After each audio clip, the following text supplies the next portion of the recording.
Hey everyone, I'm having a conversation with Scott Tannenbaum.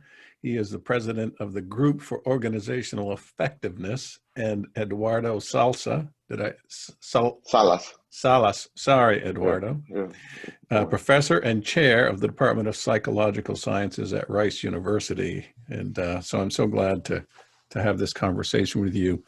Uh, the book I'm excited to talk about teamwork and teams that work, which is great because I feel like teams are a potential for such a colossal waste of time, energy, and resources.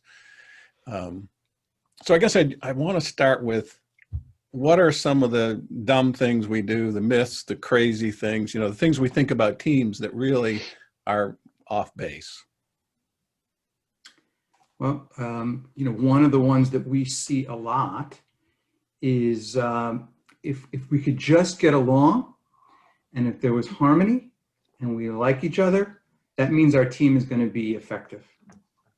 And the research doesn't support that. It's great to like people, but it's insufficient. In fact, Google thought they did a study of their teams, and one of their hypotheses was, having our teams hang out together will really make a difference. And they found that really wasn't the driver.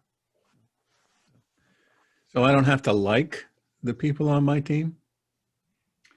Well, a little bit of contention at times is good as long as we're able to be ourselves, right? We're able to speak up, and we know how to disagree effectively, right? So it's not that we have to be close friends to be successful. Again, it's nice to work with people you like, but it's not necessarily a prerequisite or assurance that you're going to see a high team performance.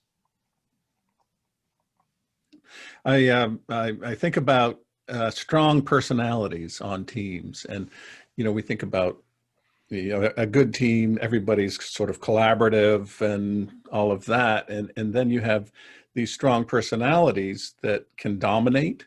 That and it's like I don't even know the question I want to ask, but it feels like you have the strong person doesn't really fit into teamwork. You know what I mean? What comes to your mind with that? Well, there's another myth, I think, that we have to choose between either being individually excellent or a good team player. And, the data that's out there shows that there's plenty of people who are both. There's some people who are just one, some who are just, the other. And unfortunately, there's some that are not good at either, right? But for example, with the Australian Special Forces, and this is these are all strong, no wilting violets there, right? These are super strong personality, alpha, mostly males, I think still all males there. And they found the number one predictor of being successful through their special forces training was a sense that you're a team player.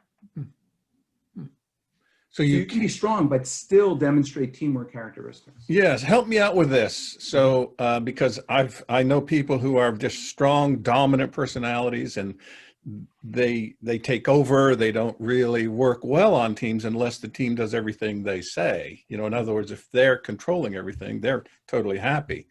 So what are we going to look for when, and I'm ahead of the game here, sorry, I'm just curious about it. What are we going to look for in a strong player that also helps them thrive on a team?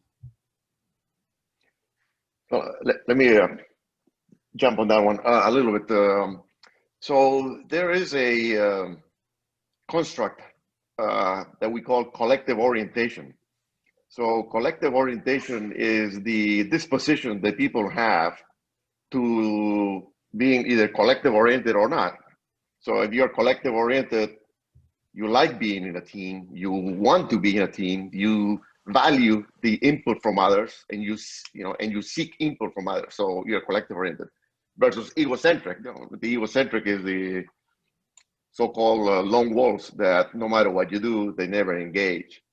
So the bad news to some degree is it's a disposition, right? It's a personality issue. So what most organizations are trying to do, not most, a few industries are trying to select in people that are collective oriented and select out people who are not. So the aviation industry does a little of that. select people who select pilot crews that are going to be collective oriented. They go through a simulation, and that's how they determine whether people are going to value the input from others and those kind of things. So there is that that component that in some industries they are trying to get more and more collective oriented people into their teams, into their workforce, and try to avoid the lone wolves. It seems almost un-American. Well, again, if you think you have to be either individually excellent or team oriented, it does feel un-American. But the fact that you can be both, and in fact, a number of those people that score high in collective orientation are also, it's not like these folks are, again, that they have no sense of personality or they're not individually strong. They just, they think team first.